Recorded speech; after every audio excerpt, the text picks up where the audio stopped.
Hello, this is Max. In the future, humans have undergone genetic modifications to halt the aging process at 25 years old, but the catch is that they only have 1 year left to live once they reach that age. Don't forget to subscribe. A timer on their forearm displays their remaining lifespan, and time has become the world's currency. The wealthy can essentially live indefinitely, while the poor struggle to make ends meet, living paycheck to paycheck. Will, who has less than 24 hours left, wakes up and greets his mother, Rachel, who is celebrating her 50th birthday. Their celebration is cut short when they discuss their financial struggles. Rachel mentions that she has 3 days left on her timer and reminds Will of their bills and loans. Will promises to find the money, and Rachel leaves for work, instructing Will to meet her at a bus station to transfer more time to her. Before leaving, Rachel gives Will 30 minutes for lunch. On his way to work, Will encounters a young girl named Maya, to whom he gives 5 minutes of his time, brightening her day. At work, Will meets his friend Boral, and they labor at a factory producing time storage devices. After a difficult day, Will is dissatisfied with his meager pay and demands more, but the distributor informs him that the quota has increased and he didn't meet it. Later, at a local bar, some men invite Will to gamble and he declines, but not before reminding one of the men that he owes him an hour. Will takes the hour owed to him and meets Boral, who is intoxicated. Boral points out a man, Henry, who has over a century of time. Will notices someone eyeing Henry and warns him that he's attracting attention, but Henry refuses to leave. A group of menacing individuals enters the bar and a commotion ensues. Boral advises Will to leave, but Will decides to stay and watch.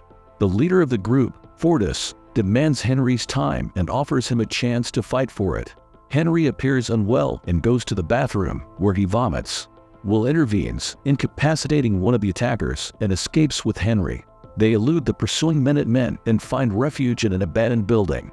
As the Minutemen come close to discovering them, they eventually give up when one of their members recognizes Will. Will and Henry introduce themselves, and Henry reveals that he's 105 years old, fatigued, and longing for death. Henry shares the grim reality of their world. The wealthy artificially inflate the cost of living, causing the poor to die prematurely, all while hooting time.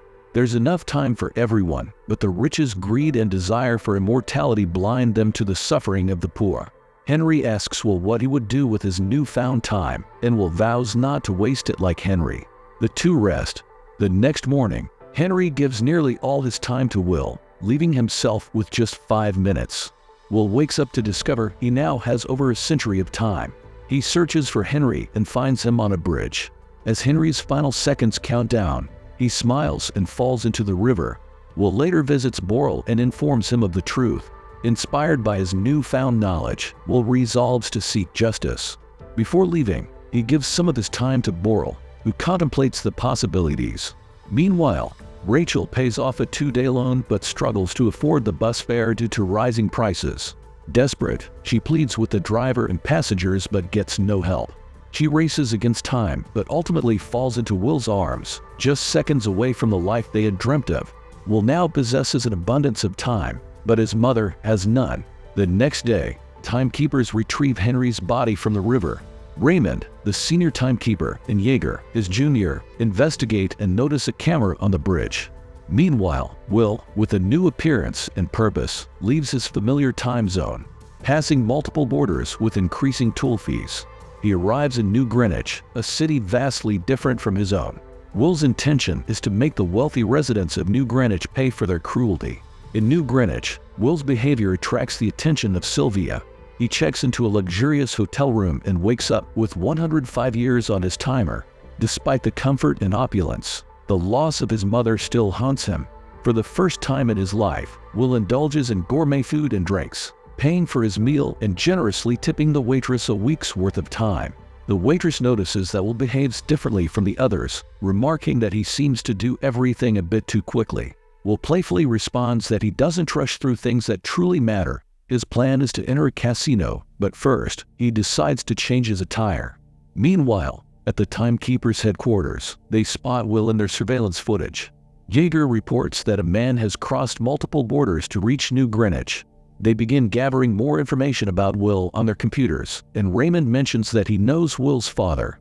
Upon entering a casino and joining a poker table, Will strikes up a conversation with Felipe, a billionaire with millennia of time at his disposal.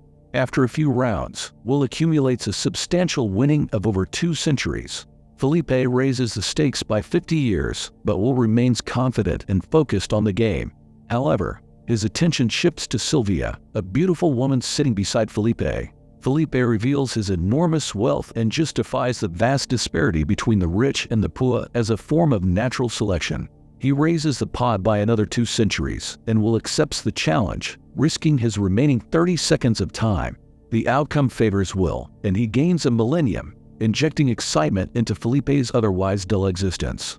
When Will expresses admiration for Sylvia, Felipe introduces her as his daughter and invites Will to a party. The following day, Will purchases a new car with his winnings and drives to Felipe's mansion.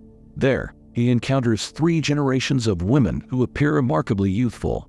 Will feels out of place among the high society crowd, but is saved from a lonely evening by Sylvia. They engage in conversation and eventually find themselves on the dance floor. Sylvia inquires about Will's background, but he neither confirms or denies her assumptions. Sylvia opens up about the emptiness of her life and how her abundant time has become a burden rather than a source of freedom. As they chat, Felipe and his wife watch them closely, prompting Will to lead Sylvia to the beach. Will and Sylvia undress and enter the water, floating side by side in the moonlit ocean. However, their moment is interrupted by someone from the shore. They return to the party, and Felipe invites Will to join a poker game. Just as they begin, the timekeepers burst in and confront Will.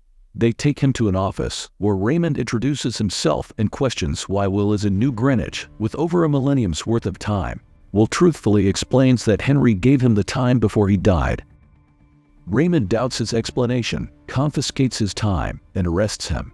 As he is being led away, Will questions why the timekeepers investigate suicides while murders go unpunished in the ghetto, reminding Raymond of Will's father. In a desperate move, Will attacks the timekeepers guarding him and takes Sylvia hostage. They make their escape through the kitchen and flee in Will's car. A high-speed car chase ensues, with Raymond ramming Will's vehicle and causing them to lose control. Will skillfully navigates in reverse, narrowly avoiding an oncoming truck. They manage to elude the timekeepers and hide under a bridge. Will asks Sylvia for her time, but she hesitates to comply. Morning arrives, and Will and Sylvia continue their journey, driving along the highways and eventually running over traffic spikes that puncture their tires, leading to a crash. Fortis and his men approach the unconscious couple, and Fortis siphons time from Sylvia, leaving her with only 30 minutes. Will gives her a few minutes from his own time, and they hurriedly set off to acquire more time. With just 3 minutes remaining, Will visits Boral's home, only to learn from Greta that Boral has died due to alcohol poisoning. Sylvia is distressed as her time rapidly dwindles. Will notices a valuable earring Sylvia is wearing, and they rush to a jewelry dealer. Desperate to secure time, they accept an offer that significantly undervalues their possessions and provides only 2 days of time. As they complete the transaction, they hear the sirens of timekeepers and hide. While walking through the city, they discuss Sylvia's family's vast wealth, but she emphasizes that the extent of their fortune is beyond comprehension. Will calls Raymond and proposes a deal in which Felipe transfers 1,000 years to the ghetto city in exchange for Sylvia's release. Raymond warns Will that pursuing this path could lead to his death, but Will remains determined. Night falls, and Sylvia makes herself comfortable at Will's apartment. They share personal stories, and Will talks about his family, including his mother's passing and his father's gambling habits, which involved using his own time. His father's generosity ultimately led to his demise. They discover that they are roughly the same age, and their bond deepens as they reveal more about their pasts. Morning comes, and Will checks if Felipe has honored their deal, but there are no signs of time transfers, leaving Sylvia disappointed with her father. Nevertheless, Will still intends to let Sylvia go. He escorts her to a phone booth, giving her a gun as a parting gift, and she reciprocates with a kiss. During her conversation with her father, Will is unaware that Raymond has approached with a gun. When Sylvia turns and sees Raymond, she instinctively shoots him. Will, instead of taking all of Raymond's time, gives some back to him, and they flee in Will's car. The two park on the side of the main road, and Sylvia inquires about Will's plans. They decide to pose as timekeepers and stop a passing vehicle, but things take a dangerous turn when Sylvia accidentally fires a shot, frightening the driver. They steal from the passenger and continue their journey in the stolen vehicle. Later that day, they watch news coverage about their escapades and share another kiss, now with the luxury of time. In Felipe's office, he discusses the situation with his partners, assuring them that he didn't pay the ransom. They express doubts about his ability to resolve the matter, but Raymond enters the room before Felipe can fully explain himself. Raymond informs Felipe that his daughter doesn't want to be rescued and plans to arrest her. Felipe attempts to bribe Raymond with his time, but Raymond remains uninterested and departs. The following day, Will teaches Sylvia how to use a gun properly. They discuss Will's plan to distribute time to the people, and Sylvia offers to help him acquire the time he needs. At a local loaning establishment, a truck suddenly crashes through the glass panes, and the two embark on a heist, stealing as many time storage devices as they can. The next day, Felipe enters a building surrounded by numerous bodyguards. Sylvia attracts their attention and demands to see her father. Among the guards, Will emerges, pointing a gun directly at Felipe's head. He orders the guards to disarm themselves, and they comply, allowing Will to take Felipe hostage. In Felipe's office, a time vault contains a device with 1,000,000 years of time stored within it. Felipe attempts to justify the importance of protecting society from potential chaos if that time falls into the wrong hands, arguing that there will always be individuals willing to sacrifice others for a chance at immortality. Will, overcome with anger, initially points his gun at Felipe but regains his composure. He insists that immortality is not worth the life of even a single individual, and the two leave the building. Meanwhile, police vehicles begin to barricade the main road. Timekeepers open fire on Will and Sylvia's car, but miraculously, they manage to get through unharmed by ramming the toll booth to cross the border. Raymond refuses to give up and continues chasing them. They finally reach the ghetto, but as they are about to reach safety, Raymond intercepts their car and crashes into them. Will emerges from the crash unscathed and instructs Maya to distribute the 1,000,000 years of time. Raymond points a gun at the two, but the chaotic crowd obstructs his line of sight, allowing Will and Sylvia to escape. Raymond hijacks a car, and the chase continues. Ultimately, they confront each other in the middle of the road. Raymond admits that he also hails from the ghetto, and as he learned how to escape poverty, he recognized the harsh truth that maintaining the gap between the rich and the poor is essential. As they converse, Raymond realizes that his time has run out, and he dies on the spot. Will and Sylvia scramble to find a way to replenish their time. In the distance, they spot Raymond's car and rush towards it with only seconds left on their clocks. Will reaches the car first and replenishes his time before hurrying to Sylvia, who has only seconds remaining. They embrace just in the nick of time, allowing both of them to live for another day. Citizens begin crossing borders into more expensive zones, and the Minutemen watch as the societal hierarchy starts to crumble. Sylvia and Will continue their routine, this time making their way to a massive time bank.